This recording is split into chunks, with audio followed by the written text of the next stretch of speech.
대선을 12일 앞두고 가장 흥분하고 있는 캠프 중 하나가 아마 심상정 캠프가 아닐까 싶은데요. 대선 토론 효과를 톡톡히 보고 있어요. 네, 맞습니다. 예. 한국일보, 오늘 또 CBS, 그리고 어제 JTBC 여론조사를 보면 지지율이 대략 한 7%에서 8%까지 지금 급등하고 있는 상황입니다. 그러니까 지난주까지만 해도 4에서 5 정도 보이던 것이 심지어 3 정도 하던 것이 지금 7에서 8까지 올라갔어요. 배 이상 올랐죠. 심상정 효과에 들뜬 진보정당. 이 뉴스에 좀 행간을 살펴볼까 합니다. 그러니까 심상정 후보가 토론하고 나면 항상 나오는 평가가 뚝심, 똑똑하다, 사이다, 내공 있다. 이런 평가. 그 토론하는 장면 보면요. 이 유일한 여성 후보잖아요. 이 선생님 앞에 학생들 보는 느낌. 심상정 후보가 한번 버럭 야단치면 꼼짝도 못하고 그 앞에서 기도 못 펴고.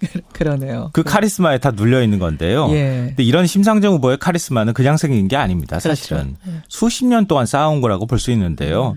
대학 졸업 후에 노동운동에 투신했죠. 구로동맹 파업을 이끌어서 수배, 구속, 이런 것들까지 다 겪어가면서 인생의 근육을 키운 겁니다. 그렇죠. 또 심 후보는 대통령 선거의 정석이 뭔지 또 보여주고 있는데요. 이 JTBC 인터뷰에서 이런 말을 했습니다. 이 선거는 당선자 확정 이상의 의미가 있다.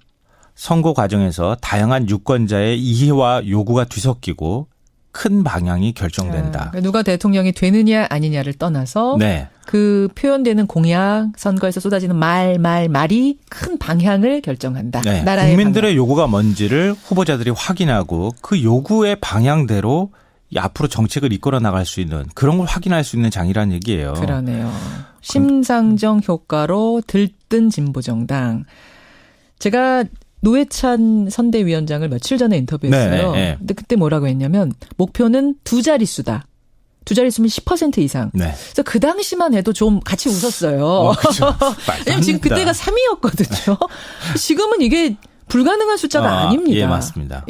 자, 이 뉴스의 행간 뭐가 숨어 있습니까? 첫 번째 행간은 어게인 권영길입니다. 어게인 권영길 2002년 2004년 그 무렵? 네, 맞습니다. 우리나라 진보정당이 가장 희망적이었을 때가 아닐까 싶은데요. 2002년 대선 때 이른바 노풍과 함께 권영길 열풍도 불었었습니다. 지금까지 회자되는 아주 유명한 말 있죠. 국민 여러분, 살림살이 좋아지셨습니까? 좀 나아지셨습니까? 나아지셨습니까? 이거였습니다. 당시에 이 말이 아이들 사이에서 유행이 될 정도로 엄청나게 히트를 쳤는데요. 그렇죠. 이런 진보정당의 존재감을 확인시켜주면서 최종 득표율이 3.89%, 진보정당 대선 후보 역사상 최다 득표를 받았습니다. 그리고 2년 후에 2004년 총선에서 민주노동당이 무려 10석을 확보했습니다. 그렇죠. 그런데 지금 그 기록을 갈아치울 분위기인데요. 앞서 이제 우리가 여론조사 결과 얘기했잖아요. 어제 정의당 당사에 심상정 후보를 꼭 찍겠다 응원하는 전화가 막 폭주를 했다고 하고요. 어제 하루 한 달 동안 가입할 당원자 수를 넘겼다고 합니다. 그러니까 여론조사 결과 이렇게 막 지지율이 폭등하니까 결국은 국민의 기대가 쏠릴 수밖에 없는데요. 만약 2자릿수 지지율까지 올라간다. 그러면 진보정당 아니 한국 정치사의 역사를 다시 써야 될지도 모르겠습니다. 심상정 효과 분명히 나타나고 있습니다. 두 번째 행간 뭡니까? 두 번째 행간은 심상정이 주도하는 나라가 될 수도 있다입니다. 심상정이 주도하는 나라라고까지? 우리가 지금 또 이렇게 웃는데 이게 또 어떻게 될지 모르겠어요. 아니 심상정 후보가 대통령이 되면 당연히 심상정이 주도하는 나라가 되겠고요. 만약에 대통령이 되지 못하더라도 얼마나 득표하느냐 이게 중요하다는 겁니다. 노회찬 원내대표가 이런 말을 했습니다. 이 심상정 후보가 받은 표만큼 차기 정부 성격이 바뀔 수 있다. 그런 의미. 그러니까 다음 대통령은 누가 되더라도 사실상 연정을 해야 하거든요. 그러기 위해서는 국민의 선택이 뭔지 살펴봐야 하는데요. 가뜩이나 지금 다른 후보들이 노동이나 임금 차별 해소에 중점을 두고 있는데 심상정 후보가 지지율이 올라간다? 그러면은 당연히 친노동 정책에 관해서 관심이 쏠릴 수밖에 없고 그런 정책을 할 수밖에 없다는 거예요. 여기서 말하는 심상정이란 인간 심상정이 아니라 그러니까 그 심상정으로 상징되는 어떤 노동 진보 이런 말씀. 그러니까 민주노동당이 당시 이제 권영길 후보가 내세웠던 무상보육, 무상급식이 지금 현실이 된 것처럼 비슷한 일들이 벌어질 수도 있다 이런 겁니다. 그러네요. 자, 마지막 행간은 뭡니까? 마지막 세 번째 행간은 문제는 사표론이다입니다. 사표론. 이거 진보정당 입장에서 굉장히 슬픈 얘기인데요. 항상 발목 잡는 게 사표론이죠. 지금처럼 1강 1중 3약 구도가 만약에 바뀌지 않는다면 그러면은 계속 완주하고 심상정 후보가 정말 좋은 구도가 될 수 있어요. 입장에서. 표를 진보 성향의 유권자들이 심상정 후보한테 주더라도 진보 후보가 이길 수 있다. 이런 생각을 할 수 있는데 만약에 이 구도가 깨진다. 2강이 되면 그때는 항상 심상정 후보는 불리한 거죠. 그렇죠. 진보 정당은 불리한 거죠. 야권 지지자들 사이에서 심상정 후보 단일화해야 되는 거 아닙니까? 이런 요구가 있을 수 있고요. 예. 마지막에 가가지고는 사표 방지론이 작동해서 아하. 심 후보 득표가 다른 후보한테 갈 수도 있습니다. 그러니까 당은 정의당을 지지해도 난 사표가 되는 게 싫어서 그리고 다른 보수 후보가 찍어. 되면 또 안 되니까. 그렇죠. 요거는 오늘 2부에서 이택수 대표가 결과를 가지고 오세요. 아, 그래요? 정의당 지지하는 분들의 표심이 어떻게 나는지 요거 한번 특별히 제가 질문하겠습니다. 알겠습니다. 김성환 씨 수고하셨습니다. 네, 고맙습니다. 행간이었습니다.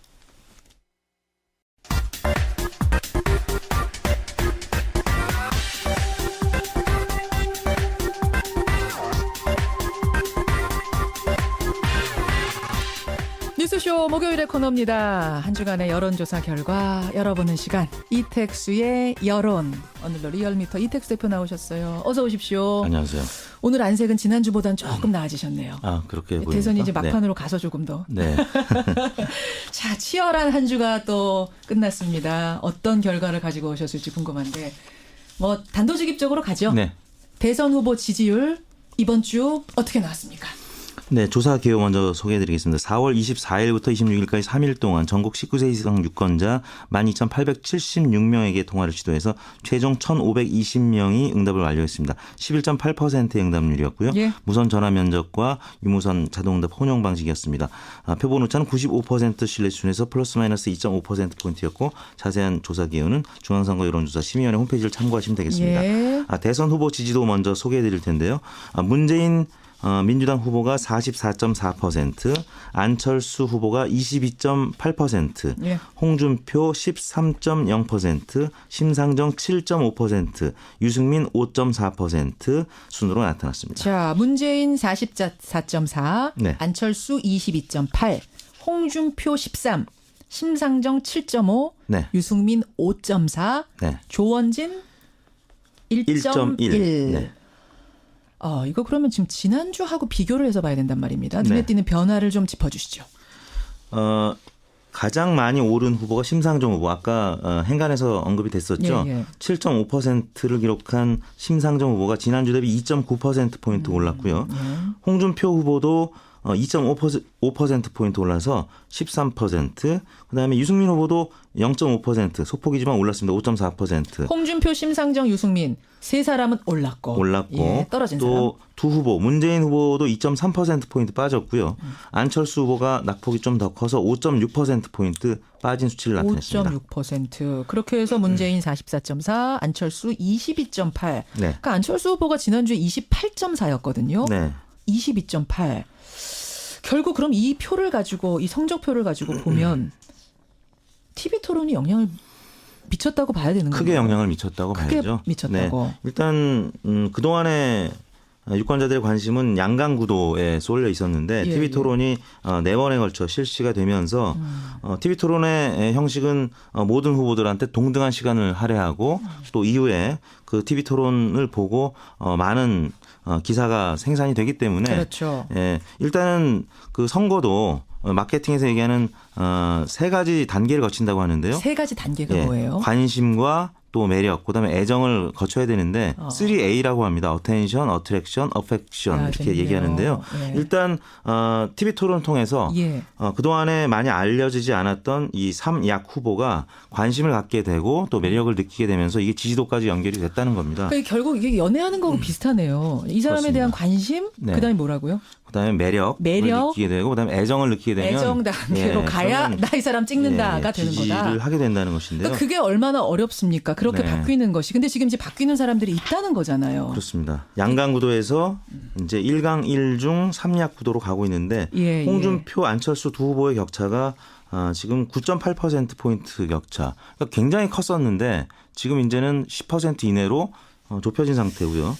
오히려 예. 이제 문재인 안철수 후보의 격차가 어제 발표된 여러 조사 결과도 마찬가지였는데 예. 15% 이상 이제 벌어지는. 그래서 지금 저희는 지금 20%좀 넘게 벌어지는 수치를 나타내고 있습니다. 지금 요사이 어제 오늘 나온 조사들 다른 곳의 조사도 다 안철수 후보가 20%대 그렇습니다. 20% 중반 정도 기록했는데요. 저희는 그보다 조금 낮은 수치까지 떨어졌습니다. 자, 특이점을 몇 가지 더 살펴보죠. 지역별, 연령별로 특이점은 어떻습니까? 문재인 후보는 강원도 지역을 제외하고는 모든 지역에서 아직까지 1위를 나타내고 있는데요.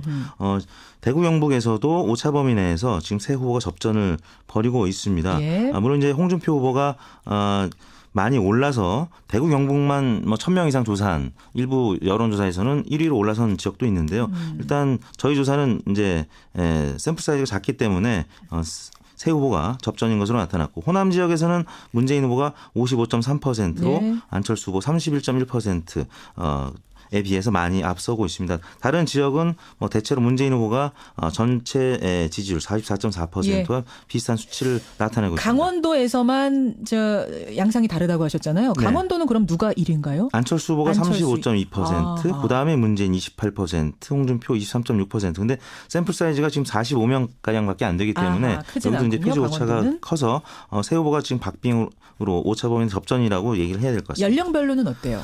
연령별로는 20, 30, 40대에서는 그동안에 문재인 후보가 계속 강세를 보여서 지금도 그게 유지가 되고 있는데 관심을 끄는 연령대가 바로 50대인데요. 50대에서는 안철수 후보가 그동안에 계속 앞섰는데 이번 조사를 보니까 50대에서 문재인 후보 38.6%, 안철수 후보 28.9%, 50대에서도 문재인 후보가 이제 앞서가기 시작했습니다. 이런 경향은 다른 조사 결과에서도 대체로 비슷하게 나타나고 있는데요. 지금 연령대별로는 60세 이상만 안철수 후보가 1위로 나타나고 있는데 60세 이상은 안철수 37.3, 문재인 18.8, 그리고 그 중간에 홍준표 27.6. 홍준표 후보가 계속 60세 이상 그다음에 보수 표심에서 많이 앞서가고 그럼 있습니다. 결국 안철수 후보한테 빠진 표가 어디로 갔나 보면 그거 분석해 보셨어요? 홍준표 후보입니까? 네, 홍준표 후보 쪽으로 많이 지금 이동을 했고요.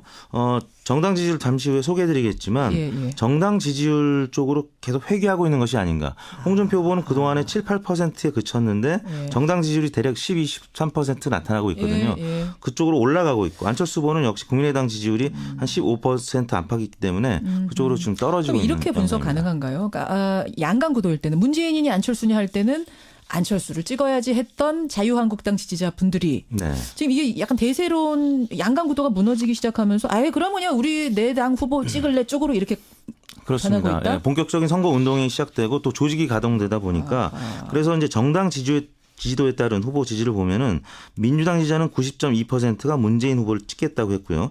자유한국당 지지층은 80.6%가 홍준표, 국민의당 지지층은 86.6%가 안철수, 그리고 바른정당 지지자는 45.8%만 유승민, 또 심상정 후보는 또 51.6%. 그래서 이걸 보면은 정당 지지율이 굉장히 중요한데 또 정당 지지율이 낮은 또 약세를 보이고 있는 정당은 또 그렇지 않다. 왜냐하면 사표 방지 심리가 작용하기 때문에. 그렇습니다. 제가 오늘 행간에서 요걸 좀 들여다보겠다라고 여러분께 말씀드렸거든요. 그러니까 민주당은 90.2, 자유한국당은 80.6, 국민의당은 86.6%의 지지자가 우리 당 후보 찍을래 했는데 바른정당으로 가니까 45.8, 정의당 51, 뚝 떨어져요. 결국 나 우리 당을 좋아하지만 정의당 좋아하지만 심상정 후보 뽑으면 내 표가 사표되는 거네. 그럼 이 표는 저기로 갈래. 이런 이제 흐름이 분명히 있군요. 그렇습니다. 아까 이제 행간에서 지적했던 부분이 바로 이 부분이죠. 정의당 지지층은 심상정 후보를 지지해서 지금 8% 가까이 올랐고요. 또 15% 가까이도 올라갈 수 있는데 문제는 문재인 후보 지지율이 떨어지면 또 전략적인 선택을 할 수도 있다. 유승민 후보도 마찬가지입니다. 이 지지층이 사표가 될 수 있다라고 생각을 하면 홍준표 혹은 안철수 후보 쪽으로 지지를 보낼 수 있다는 결국은 양강 구도냐 아니냐라는 게 굉장히 다른 후보 표에 영향을 많이 주네요. 그렇습니다. 양강 구도가 지금 약간 무너지는 느낌이 들자 심상정, 홍준표 후보가 득을 보고 있는 상황. 자, 정당 지지도 체크하겠습니다. 정당 지지도는 더불어민주당이 41.6%, 국민의당이 17.4%, 자유한국당이 12.3%, 정의당이 7.4%, 바른정당이 6.1% 순으로 나타났습니다. 민주당 41.6, 국민의당 17.4, 자유한국당 12.3, 정의당 7.4, 바른정당 6.1. 오른당은 어디예요? 오른당. 대선 후보 지지도와 마찬가지로 약세를 보였던 3당이 같이 올랐고요. 똑같이. 양강 구도를 보였던 민주당, 국민의당이 동시에 하락했습니다.